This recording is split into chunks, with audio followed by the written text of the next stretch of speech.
Ibinahagi ni Vega Star Sharon Cuneta ang kanyang saloobin tungkol sa patuloy na pambabatikos na natatanggap niya at ng kanyang pamilya online. Kawawa naman. Sino bang nagsimula nito? Nagkamali ka, Mr. President, ng iyong Vice President pagpili. Sino bang hindi alma? Kahit ako, aalma ako niyan. O ngayon, binabati ko sila online. At ito, naaapektuhan na si Sharon Cuneta. Wala nang tahimik na buhay daw. Ayon sa kanya, inakala niyang magiging mas tahimik ang kanyang buhay matapos pakasalan si Senador Kiko Pangilinan. Ngunit sa kanyang pahayag, tila mas naging mabigat umano ang mga isyong kinakarap nila ngayon kumpara nung aktibo pa siya sa showbiz. O ito, pakinggan niyo ito ha. Delikado ito. Kawawa naman. Panahon na sigurong iuntog ang ulo ko sa pader. Hala? Para pag nakikita ko ang sakit sa mga mata ng mga anak ko, kapag may masasakit na naririnig at nababasa, hindi na ako kailangang bumalanse sa pagiging kaibigan at ina. Dahil natural lang naman na ang pagiging ina ang mas hamak na mahalaga. Anak. Ang binabatikos yung anak niya, yung si Kaki. Pangilinan ba? Yung sobrang tapang nung nanalo si Marcos Jr. noong 2022. Never again! Yung Marcos niyan, I will not accept a Ferdinand Marcos as my president. Galit na galit yung mata. O ngayon, nasaan na ang inyong ayaw i-accept ang Marcos? Kain suka kayo. You have my support, Mr. President. O, di ba? Sinong hindi magagalit? Nung kampanyahan, ikaw, Sharon Cuneta, anong sabi mo? Huwag nating ipaubaya ang kinabukasan natin sa isang leader na hindi marunong mangulo. Tama naman yung sabi mo noon. Hindi talaga marunong mangulo itong Marcos Jr. Bakit niya? You have my support, Mr. President. Nagkamali ka ng piniling Vice President. Sinong hindi magagalit? Kaming mga DDS, kaming mga nabudol ni Marcos Jr., magagalit kami sa iyo. Kaya normal lang yan. Kung ano ang iyong itinanim, aanihin mo, babatikusin ka talaga. Dagdag pa niya, napakasakit ng pinagdaraanan namin ngayon. Kaya nga ako nag-asawa kasi matinong tao si Kiko. No problem yan. Matino kung matino. At gusto ko tumahimik na ng paunti-unti ang buhay ko. Lalo lang palang gugulo. Di wag na sanang nagkandidato si Kiko Pangilinan sa senador. Tahimik kayo. Bakit siya nagkandidato? Nanalo pa. Tapos ngayon, yung isinusuka ninyo, kinakain ninyo. Tapos, magpapahayag pa kayo ng, nagkamali ka, Mr. President, ng pinili. Talagang magagalit ang mga nagmamahal sa mga Duterte. Magagalit ang mga nakakaalam sa katotohanan na hindi mananalo yung presidente mong Marcos Jr. kung hindi dahil sa aming BP Sara. Kaya galit kami, magbatikos kami. That's life. Tawanan mo na lang. Yung problema, huwag ka na kayong magbasa sa comments. Ganun lang yun Bakit ka nagbabasa ng comments? Ayan ang buhay ng politika. Ano pa?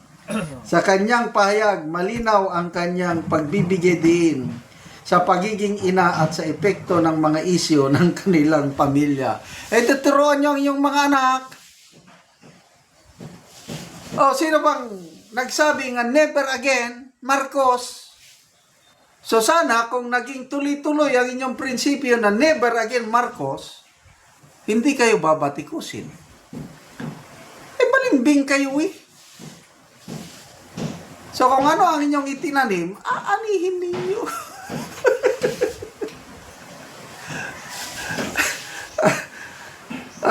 Tingnan natin ang nag-react.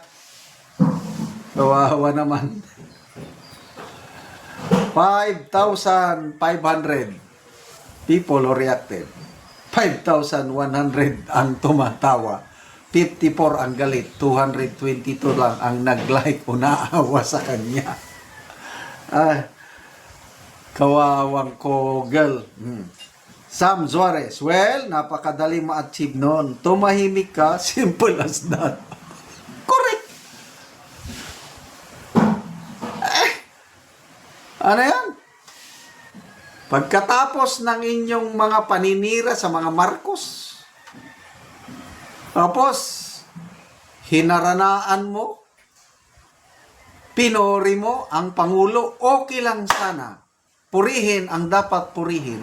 Kung ang Pangulong pinori mo ay maganda ang ginagawa. Anong ginagawa ng Pangulo? Na ang daming naghihirap na Pilipino? Tawa. Isinare niya ang statement ni Senator Kiko Pangilinan tungkol sa pagkapanalo niya sa eleksyon. Ito, sabi niya, hindi totoo na nanalo ako dahil sa daya sa eleksyon. Ang pagkapanalo ko ni Bam Aquino, ni Shell Jokno at ni Laila de Lima ay dahil sa galit ng mga Pilipino. So, wala daw daya.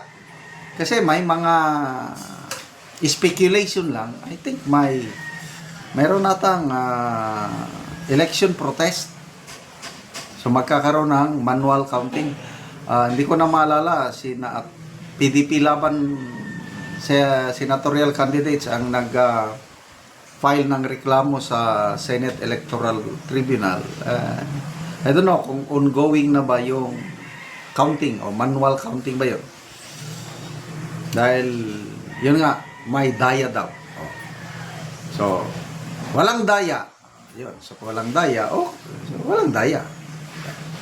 Nanalo sila dahil, dito tayo magbigay ng reaksyon. Dahil sa galit ng mga Pilipino. Agree ako. Yung administrasyon ngayon,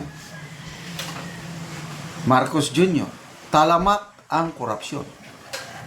Kaya yung alyansa, pinagmamalaki ng Pangulo na the best, 12-0 ang kanilang target, ilan lang nanalo sa kanila? 5 lang.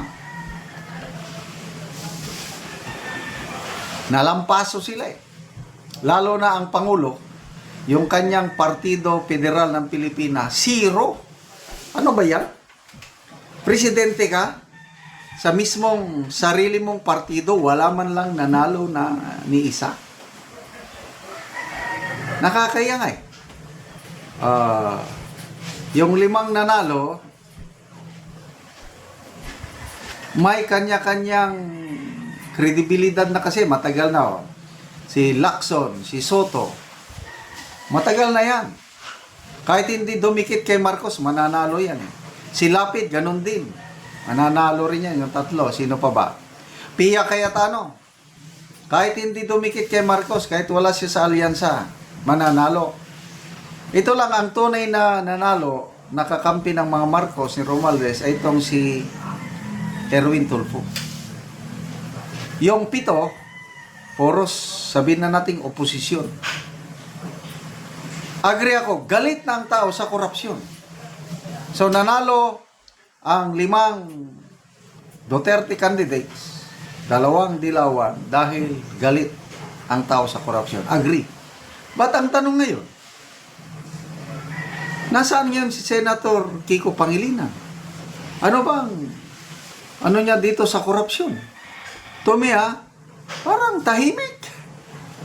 Tahimik sila, wala man lang Kung talagang galit kayo sa korupsyon, anong ginagawa nyo sa korupsyon? Lalo na yung mga Blue Ribbon Committee nyo.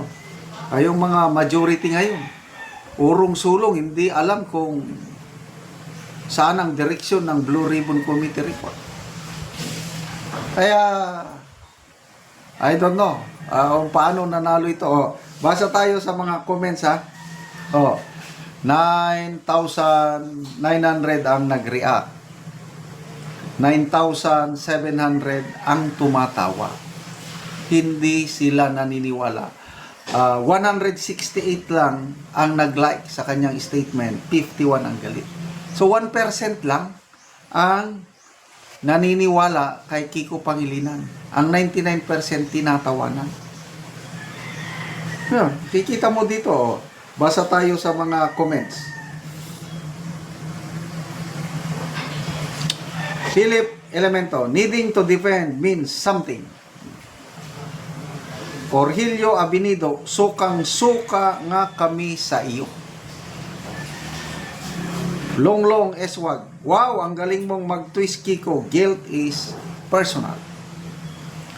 Leon Flores, in your dreams. Magic Pamor, sabi ni Ami Tarunggoy. So, sandali may magandang picture na nakalagay dyan.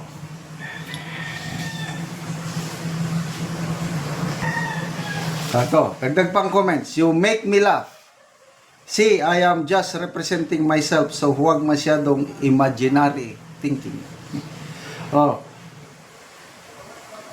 na ngayon, na itong asawa ni Kiko Pangilinan na si Sharon Cuneta na gumawa pa ng eksena. Sinabi pa naman niya nagkamali ang Pangulong Marcos sa pagpili ng Vice Presidential running mate. Anong? Ang Pangulo wala siyang karapatang pumili ng kanyang Vice President dahil sila, mga Marcoses, ang nagmakaawa sa mga Duterte. Hindi mananalo itong Marcos Jr. na ito kung wala si VP Sara na kanyang running mate. Yun ang katotohanan.